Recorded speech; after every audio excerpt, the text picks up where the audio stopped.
dapat nating sambahin sa umaga ito. Hallelujah. So, mga kapatid, kahit kakaunti tayo, kahit umuulan, magpuri pa rin po tayo sa ating Panginoon sapagkat ang ating Diyos ay makapangyarihan sa lahat at dakila sa lahat. Hallelujah.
Purihin ka, O Diyos. Purihin ka. Hallelujah. Hallelujah.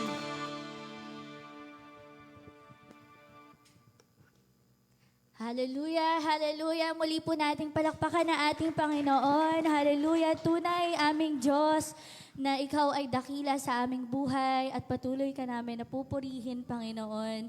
Hallelujah.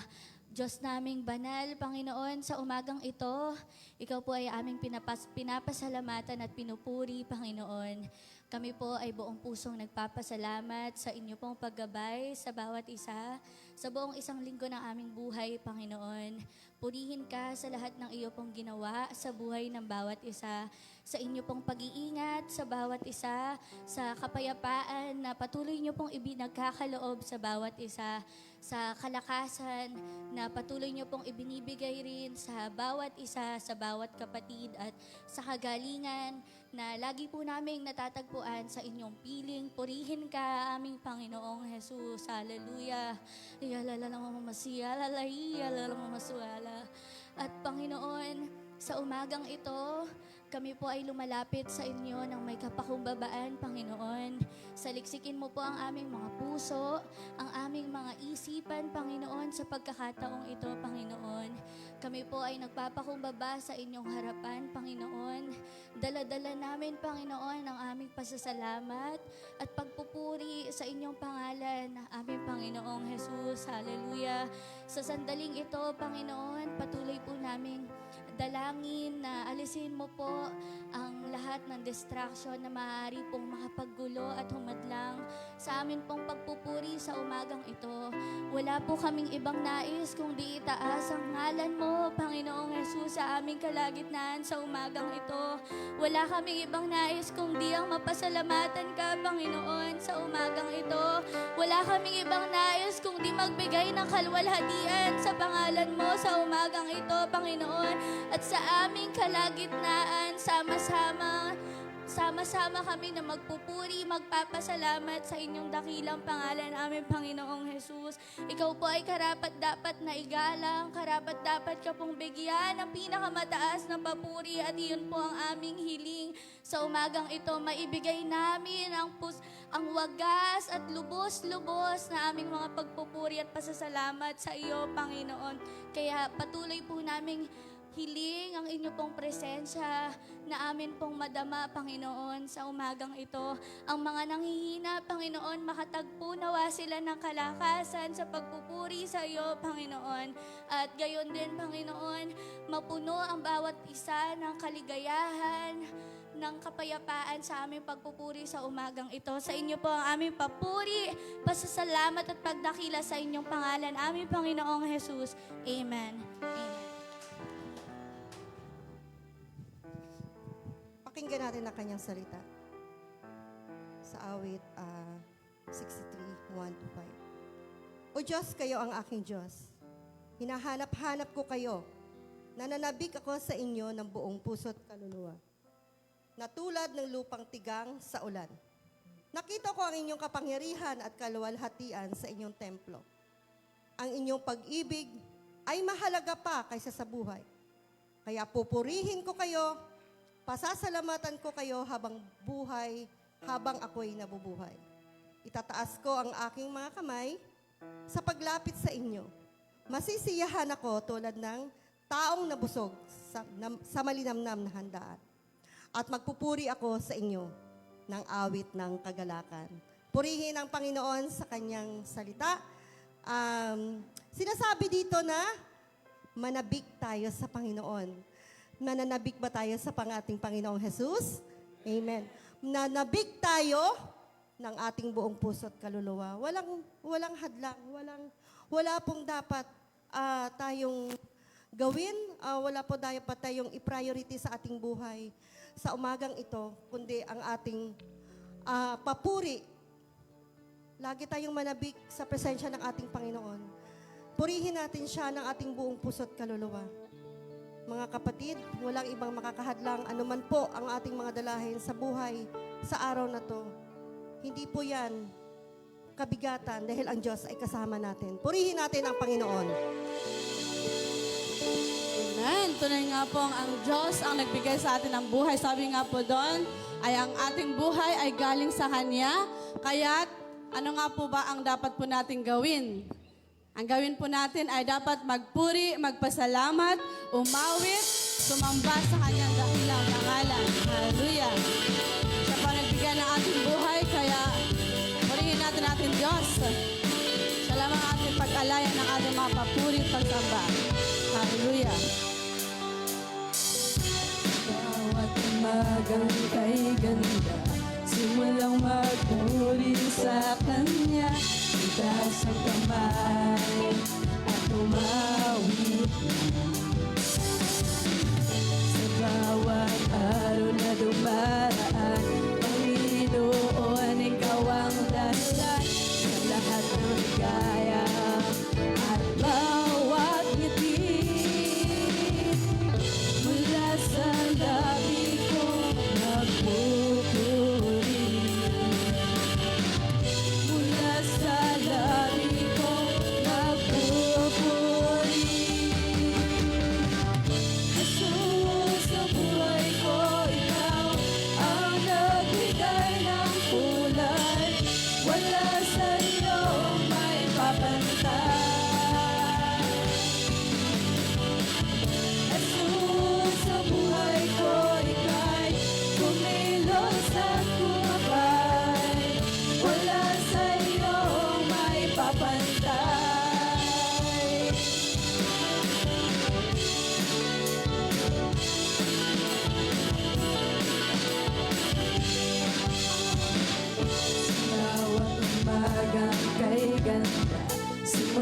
pagpuri sa Kanya. Taas natin ating mga kamay, mga kapatid. At purihin at umawit sa Kanya. Hallelujah. Sa bawat araw na dumaraan, Panginoon, Ikaw ang dahilan sa lahat ng ligaya at bawat ngiti. Mula sa labi ko, magpupuri. Mula sa labi ko, magpupuri. Jesus, sa buhay ko, Ikaw ang nagbigay ng kulay. Wala sa iyo may papantay. Yes, Lord, walang may papantay sa inyo. Sa inyong pag-ibig, nakadakilaan niyo, Diyos. Hallelujah. Wala sa iyo may papantay. Lord, hallelujah, purihin ka. Ikaw lamang aming Diyos. Wala kang kapantay. Hallelujah.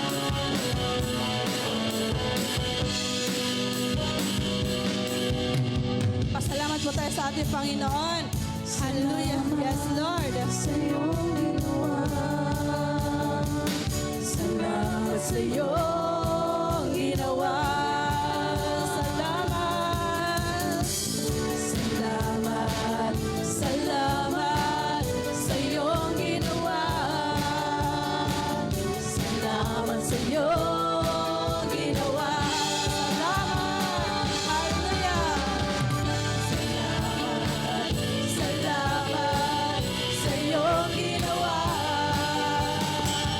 Salamat sa iyong ginawa. Tayo magpasalamat sa Kanya. Hallelujah. Yes, Lord. Salamat sa lahat-lahat ng ginagawa niyo pa sa aming buhay. Hallelujah, Lord. Salamat sa iyong ginawa. Mula sa labi kong nagpupuri. Mula sa labi kong nagpupuri. Jesus, sa buhay ko,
pong iba. Salamat, salamat, Panginoon. Ikaw lamang ang aming pupurihin. Ikaw lamang ang aming Diyos na makapangyarihan sa lahat. Ikaw lamang. Hallelujah. Hallelujah. Salamat. Salamat po na marami sa inyo. Hallelujah. Tunay nga pong dahil sa inyong pag-ibig, kami naligtas. Dahil sa inyong pag-ibig, kami ay nandirito na umaawit, nagpupuri, nagpapasalamat po sa inyo. Salamat, O Diyos. Hallelujah. Sa inyo lamang po ang aming buhay na ito at aming iaalay sa inyo lamang. Hallelujah. Hallelujah, Lord.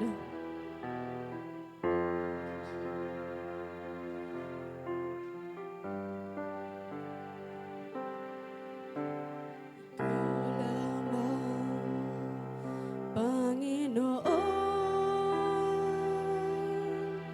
ang nagbibigay buhay. Ang sala ko'y pinatawan. Bagong pag-asa ay nakamtan. Aking itataas ang aking mga kamay bilang tanda ng pag-aalay ko. Aking itataas ang pangalan mo, pagpupuri at pagsamba sa'yo.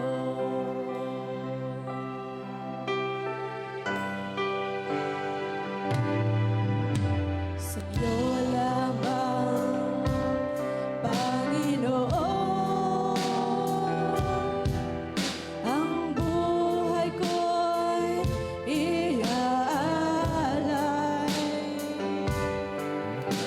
Kalakasan at panahon sa'yo ay ibibigay.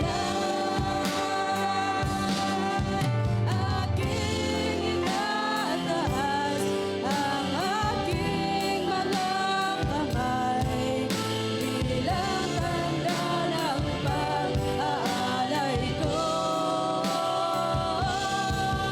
Aking itataas ang pangalan mo, pagpupuri at pagsamba sa'yo. Sige po mga kapatid, patuloy natin itayan ang ating pagpupuri, pasasalamat sa ating Panginoon, ang ginawa ng ating Diyos para tayo ay maligtas. Siya lamang at wala na nga pong gumawa nito. At patuloy nating ialay ang ating mga boses, ang ating lakas sa Kanya lamang. Hallelujah. Yes, Lord. Salamat sa pagpapatawad, O Diyos. Salamat sa pagbabago na ipinagkaloob niyo po sa bawat isa sa amin. Salamat, Panginoon. Hallelujah. Aking itataas ang aking mga kamay bilang tanda ng pag-aalay ko.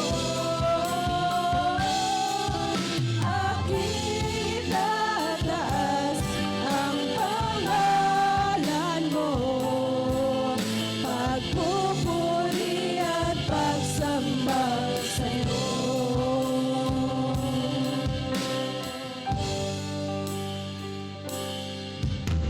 Sa'yo lamang, Panginoon, ang buhay ko'y iaalay. Kalakasan at panahon sa'yo ay ibibigay. Puri natin ang Diyos sa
Sige po, palakpakan po muli natin ang ating Panginoon. Tunay nga po dakila Diyos, makapangyarihan sa lahat. Ikaw lamang ang aming itataas. Ikaw lamang ang aming papupurihan. Ikaw lamang ang aming aawitan. Hallelujah. Salamat. Salamat po ng marami, O Diyos. Sa inyo po ang lahat ng papurit pagsamba sa pangalan po ng aming Panginoong Jesus. Amen.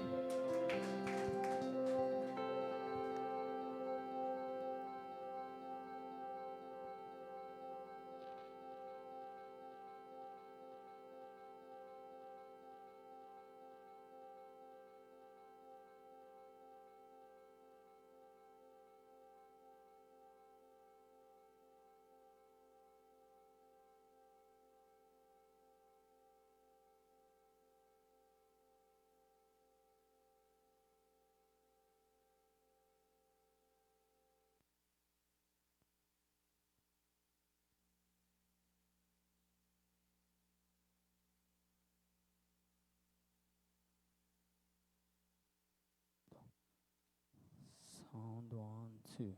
Hello, sound. Hello. Please.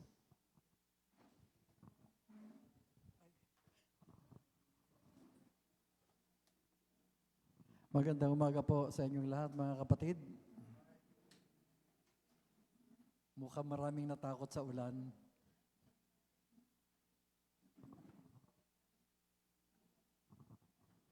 Okay. A day without prayer is a day without blessing. And a life with prayer is a life without power. Mga kapatid, kinopya ko lang po ang quotation na iyan. Pero yan po ay para sa lahat ng mga mananampalataya kapag araw-araw niyang ginagawa ang pananalangin.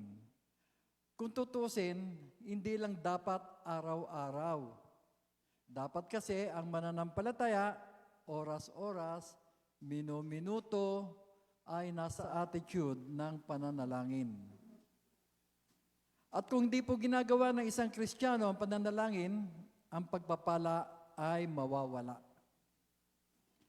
Kaya nga po kung natural ang pananalangin, sa'yo, halimbawa, natural din ang pagpapala sa'yo. Tandaan po natin, ang pananalangin ay isang natural na gawa ng isang mananampalataya. Isipin niyo po ito, mga kapatid. Kung ang isang tao ay nabubuhay dahil natural na humihinga siya,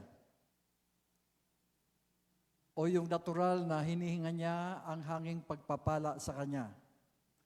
Gayon din dapat sa mga Kristiyano, nabubuhay din tayong bilang Kristiyano na natural sa atin ang pananalangin. Unawaan niyo po ito. Kung hindi hihinga ang isang tao, mamamatay siya. Hindi po ba? Gayon din, kung walang pananalangin ang isang Kristiyano, mamamatay din siya bilang Kristiyano. Ang isda po, kahit sa tubig siya nakatira, from time to time, umaangat siya sa tubig para huminga. Subukan mo pong huwag paangatin ang isda sa tubig, mamamatay siya kung hindi siya makakalanghap ng hangin. Mga kapatid, ulitin ko po, kung tunay at normal kang Kristiyano, dapat normal din sa iyo ang pananalangin. Mga kapatid, sa nakaraang 2 linggo, natalakay natin ang 2 kahayagan upang makita sa atin ang mga magagandang patotoo bilang mananampalataya. Una po, tinalakay natin bilang patotoo yung sa ating pamumuhay mismo. At nung nakaraang linggo, tinalakay natin ang ating buhay pamilya. Sa pagkakataong ito, isang patotoo pa na dapat na makita sa atin bilang mananampalataya. At ito po hindi dapat maligid sa ating mga kapatiran, sa ating mga kakilala, o kahit sa kung sino mang nakapaligid sa atin, kahit sa sanlibutan. Kaya nga po ang tanong, saan nga ba nahayag ang ating patotoo bilang mananampalataya? Saan po? Sa ating buhay pananalangin. Mga kapatid. Basahin po natin ito, 1, 2, 3.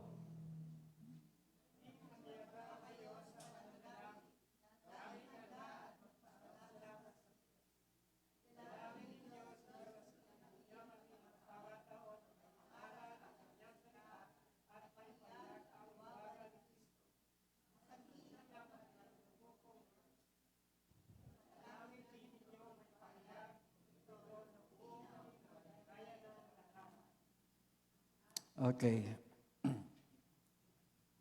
Ang sabi po ni Apostol Pablo sa talatang 2, tingnan po natin yun, talatang 2, maging matyaga kayo sa pananalangin.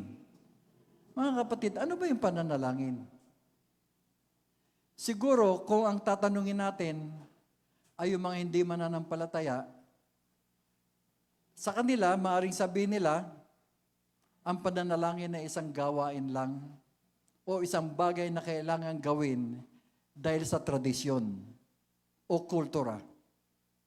Ngunit walang tunay na kahulugan o koneksyon sa Diyos.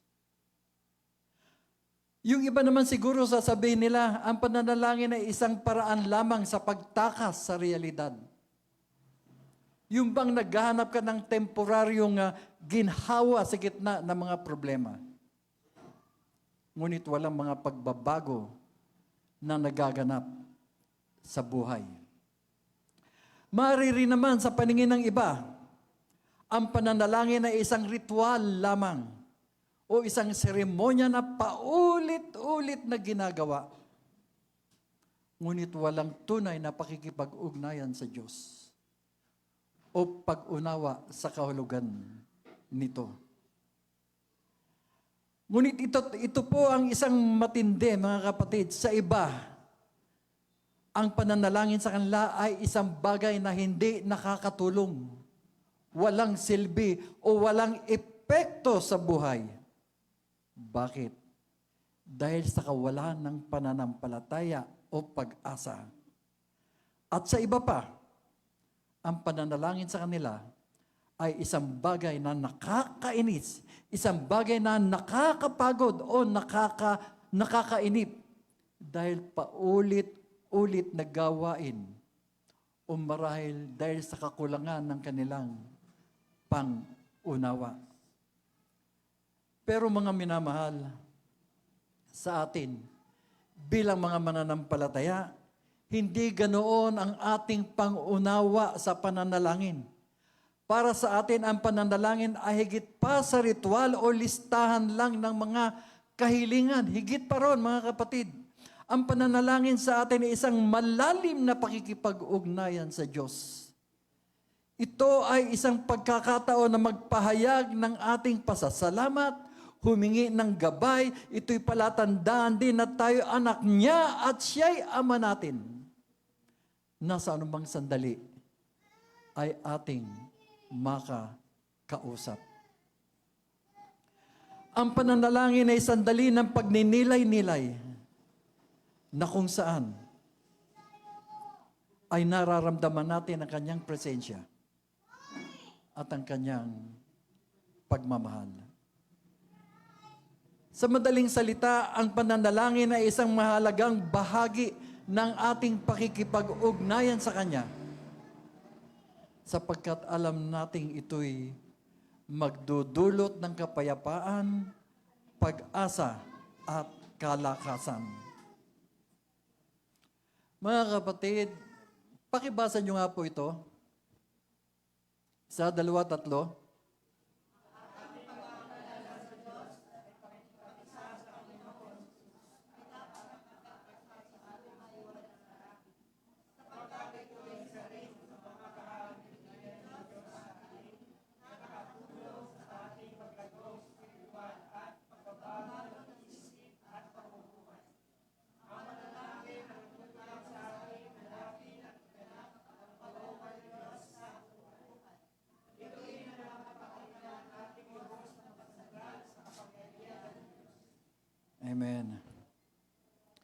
Tingnan po natin ang mga halimbawa. Mga halimbawa po, pagdating sa pananalangin. Yung prayer meeting. Hello? Prayer meeting. Paano ba nagre-respond ang mga kapatid sa pananalangin? Bakit marami ang hindi dumadalo sa pananalangin, sa prayer meeting? Hello, church. Noon, bago nagkaroon ng epidemya, kailangan pumunta ka sa church building. Di ba? Kinakailangan pumunta ka sa church building upang makating ka ng prayer meeting. Pero maraming dahilan. Kaya hindi nakakadalo ang marami. Malayo ang lugar. Minsan nga, nag-aalala ko doon sa mga kabataan tsaka sa mga kadalagahan dahil kung aabutin ng 10:00 ang pananalanginan, inaalala ko yung kanilang pag-uwi. No? Minsan naman, dahilan yung pag-ulan. Kaya hindi nakakatin ng prayer meeting. Minsan, maraming gagawin sa bahay. At kung ano-ano pang dahilan para hindi makapunta sa church building para umate ng prayer meeting. At siguro hindi naiisip ng ilang Kristiyano na ang pagpunta sa pananalanginan ay isang patotoo ng iyong pagiging mabuting mananampalataya. Hindi nga ba kung minsan noon, makakasalubong ka ng iyong mga kakilala na aalis ka ng gabi para dumalo sa pananalanginan. Papunta ka ng church building, tapos tatanungin ka nila, pre, saan ka pupunta? Sasagot ka naman, pre, atin ako ng prayer meeting. Hindi ba yun ay isang mabuting patotoo ng iyong tunay na mananampalataya? Na kahit gabi na, lalabas ka pa rin para makiisa sa mga pananalanginan. At kahit na malayo ang tinitirhan mo, pupunta ka pa rin, mamamasahe dahil gusto mo talagang makasama sa pananalanginan. At ikaw ay naniniwala na kailangan gawin iyon ng isang tunay na mananampalataya. At marahil siguro naiisip mo rin, kapatid o mga kapatid, na dahil nakikita ng taong iyon na nagtanong sa iyo kung saan ka pupunta at sinabi mong dadalo ka sa prayer meeting, maaring ma-realize niya na talagang mahalaga sa iyo ang pananalangin. At baka isang araw, sumama rin siya sa iyo. Pero ngayon, parang nakakatawa. Ngayon, hindi ka na pupunta sa church building ng gabi. Hindi ka na mamamasahe. Hindi na maglalakad. Dahil ang prayer meeting natin sa Zoom. Andoon ka na lang sa comfort ng sarili mong bahay. Pero marami pa rin ang hindi umaten. Bakit ganon? Hello?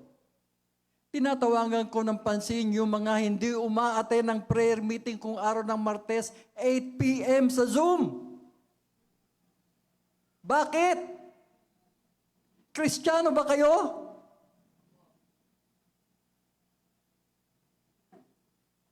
Mga Kristiyano, umati naman pa po kayo. Ang pagiging Kristiyano hindi pang linggo lang. Manalangin.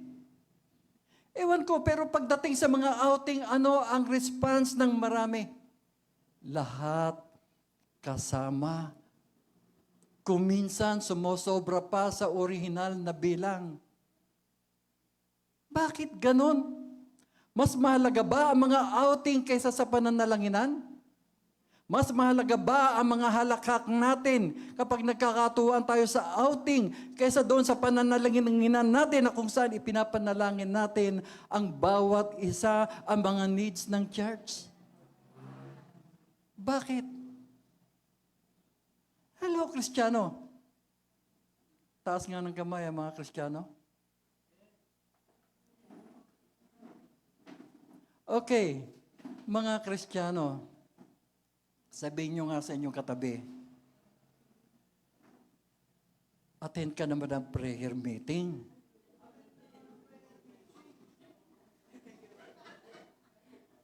Ulitin nyo nga uli, attend ka naman ng prayer meeting.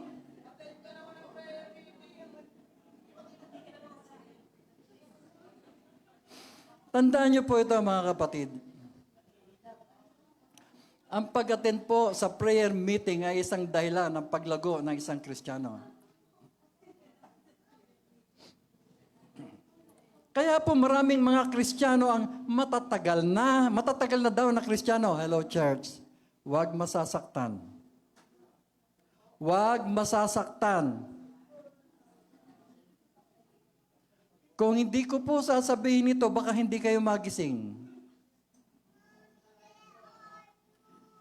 Tandaan niyo po mga kapatid, ang pag-attend po sa prayer meeting ay isang dahilan ng paglago ng isang Kristiyano.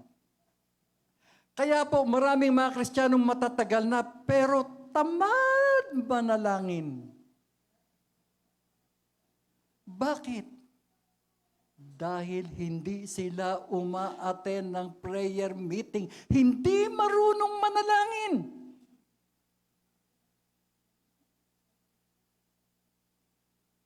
Kaya naman kung minsan kapag hindi sinasadya, nagkaroon ng biglang pananalanginan sa iglesia o face-to-face, yung dito, bigla nagkaroon ng pananalanginan, medyo natatakot ka.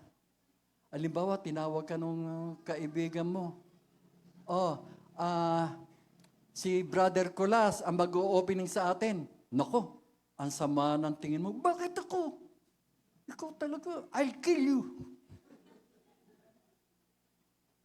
Bakit ganon? Kasi takot manalangin. Hindi marunong manalangin. Gulat na gulat ka, pinandidilatan mo na mata yung kaibigan mo. Mga kapatid. Mga kapatid, ano ang dapat na isinasaalang-alang sa pananalangin? Una, ito'y dapat ginagawa ng may buong pagtsatsaga, mapagbantay at mapagpasalamat. No, yan po yung sinasabi sa chapter 4 verse 2. Ano po? Basahin po natin yung verse 2. Maging matyaga kayo sa pananalangin, laging handa at magpasalamat sa Diyos. Maging matyaga sa pananalangin. Hindi po ibig sabihin niya tuwing kakain lang, tuwing matutulog lang, o tuwing aalis lang ng bahay sa mananalangin. Sa lahat po ng ating gagawin, ipapanalangin po muna natin. At napakarami po natin ginagawa sa araw-araw. Ibig sabihin, dahil marami tayong ginagawa, marami tayong panalangin. Kung 10 yung gagawin natin sa buong araw, 10 beses tayong mananalangin. Mga kapatid, tanungin ko, sino sa inyo ang walang ginagawa sa loob ng isang araw? Mayroon ba walang ginagawa? Hindi ka nananalangin. Kapag wala kang ginagawa sa loob ng isang araw.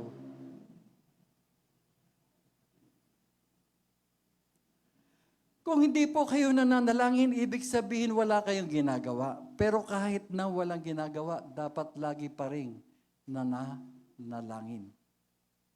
Maniniwala ako na wala kayong ginagawa o walang masyadong ginagawa kung hindi kayo mananampalataya. Ano ba, tutulog na lang? Pagising ng tanghali, babangon lang, mauupo, tapos matutulog uli.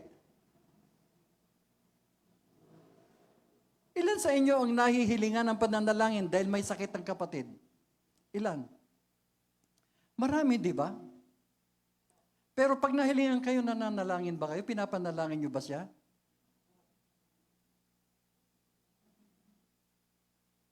Ano man pong programa ng iglesia sa pananalangin, dapat po ando doon tayo.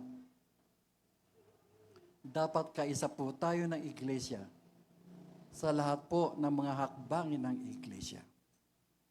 Nako, marami yatang nagagalit sa akin. Maraming hindi kumikibo Di ba kung may mithiin ng iglesia, pinapanalangin yan? Ikaw na Kristiyano, bakit hindi ka nakikipanalangin? Bakit wala kang tiyaga? Hindi ba dapat pinaghahandaan ang prayer meeting? Bakit hindi ka nakahanda?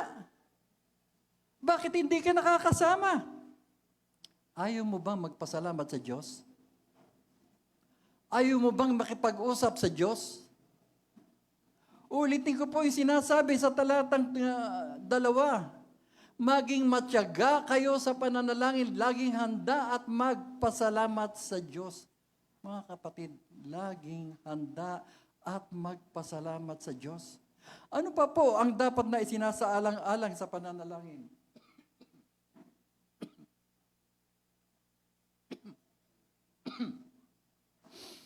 Dapat na isinasaisip ang mga dapat at masigit na kailangang ipinapanalangin, mga kapatid. Dito po ay hinihiling sa kanila ng apostol na alalahanin sila sa kanilang mga pananalangin. Sa kanilang mga panalangin upang maiganap nila ang kanilang layon na maipangaral ng maayos ang Ebanghelyo. Basahin po natin yung 3-4. Idalangin ninyo sa Diyos na bigyan kami ng pagkakataon na maipangaral ang kanyang salita at maipahayag ang hiwaga ni Kristo, ang sanhi ng pagkakabilanggo ko ngayon. Ipanalangin din ninyong maipahayag ko ito ng buong linaw, gaya ng nararapat. Dito mga kapatid, makikita natin ang pagkakaiba ng mga pananalangin natin kaysa pananalangin ni Apostol Pablo. Tayo, madalas ang pinapanalangin natin ay, Lord, ilayo mo po kami sa anumang disgrasya, sa anumang kapahamakan. Lord, wag po sana kaming magkakasakit. Lord, i-provide niyo po sa amin ang aming po mga pangangailangan, Lord. At marami pang iba na puro pang sarili ang focus. Puro sa sarili. Pero tingnan po ninyo si Apostol Pablo, ano ang panalangin niya? Sa verse 3, tingnan natin sa verse 3. Idalangin ninyo sa Diyos na bigyan kami ng pagkakataon na maipangaral ang kanyang salita at maipahayag ang hiwaga ni Kristo, ang sani ng pagkabilanggo ko ngayon. Bigyan daw sila ng pagkakataong maipangaral ang salita ng Panginoon upang maipahayag ang hiwaga ni Kristo na sanhi ng pagkakabilanggo ni Apostol Pablo.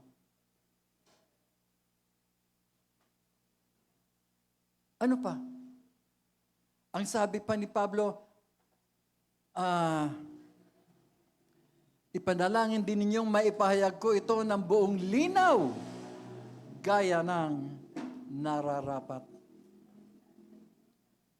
Tingnan ninyo, gusto pa rin ni Apostol Pablo na maipahayag ang salita ng Diyos, pero nakabilanggo siya.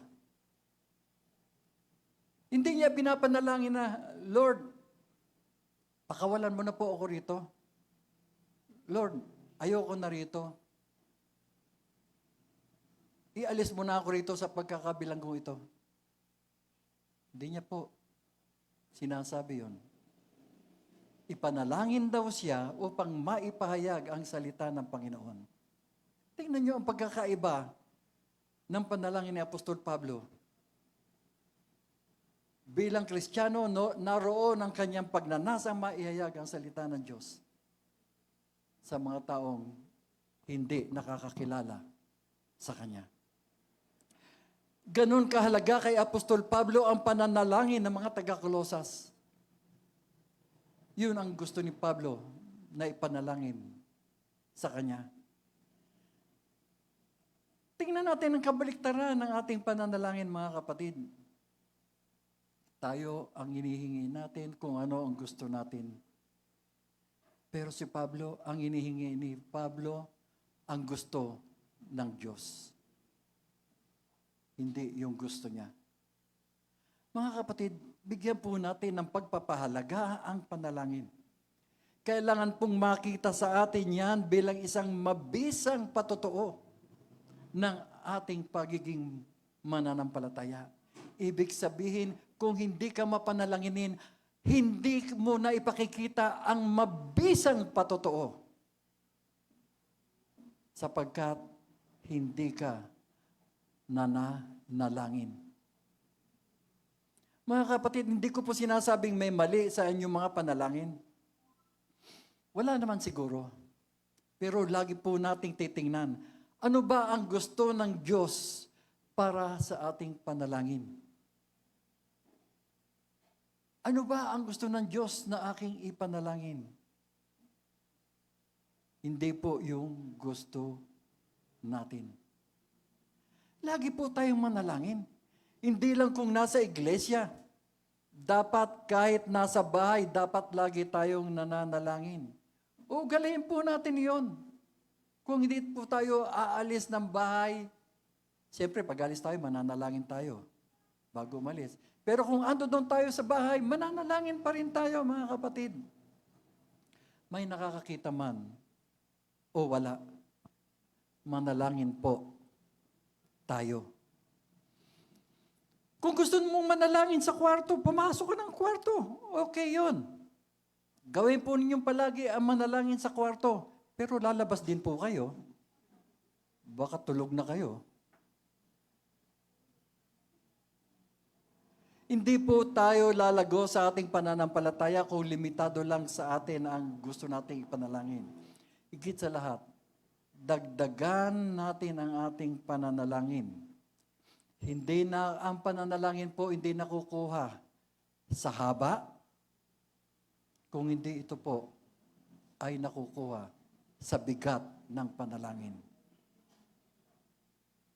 Huwag niyo pong gagayahin yung pananalangin ng iba na may mga hawak na kaya ang haba-haba ng panalangin tapos paulit-ulit, bawat buto o bawat bilog ay sinasabi, paulit-ulit kaya ang haba-haba. Hindi po nakukuha sa haba ang panalangin, sa bigat ng pananalangin nakukuha. Mga kapatid. Mga kapatid,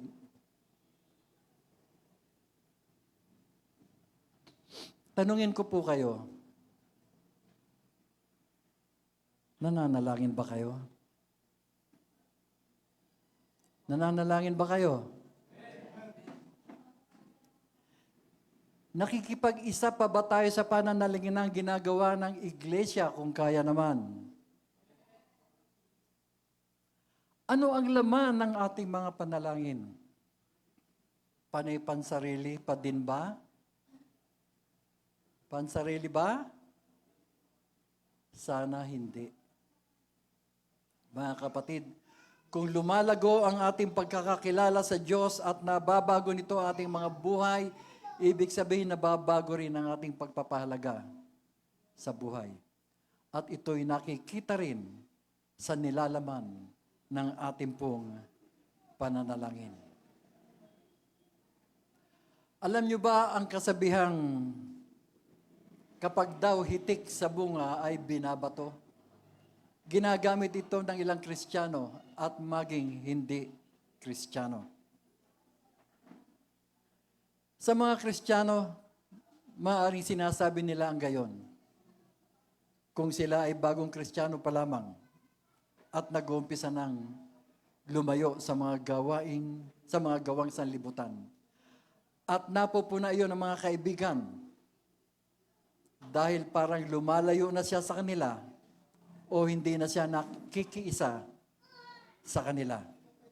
Kaya nagagalit sa kanya yung kanyang mga dating kasama. Iyon po ang ibig niyang sabihin na binabato siya. Higit pa roon, napapadalas ang pasasalamat niya sa Diyos dahil natuto siyang manalangin. At iyo'y nakikita, naririnig ng mga malalapit sa Kanya. Mga kapatid, ang ating buhay mananampalataya ay dapat mapuno ng pananalangin. Sapagkat hinahanapan tayo ng magandang patotoo ng mga nakapaligid sa atin. Sa ayaw man natin o sa gusto. Kaya nga bilang mga mananampalataya, mga kapatid, marami tayong dapat ipanalangin. Mga bagay na magiging mga mabisang patotoo sa lahat ng mga nakakakita sa atin. Mga kapatid, manalangin. Manalangin. Muli ang pagpapala ng ating Panginoon ay patuloy nating maranasan.